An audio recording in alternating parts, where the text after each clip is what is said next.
সম্পূর্ণ পরিকল্পিত যুদ্ধবিরতিতে ১৭ই রমজান বদরের দিবসে আমাদের পরাজয়ের স্বাদ আস্বাদন করাতে চায় হিংস্র বাহিনীর দল।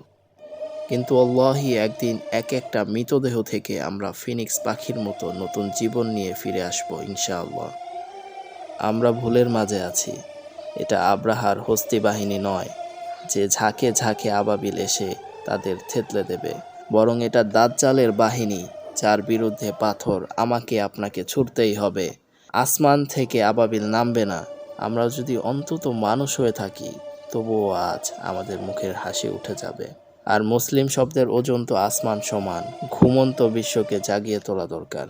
অন্তত এতটুকু তো দরকার যেন ঘুমন্ত মানুষগুলো কোনো কল্পিত আবু তালেবের আশায় বুক বেঁধে প্রকৃত আবু জাহেলে পরিণত না হয়।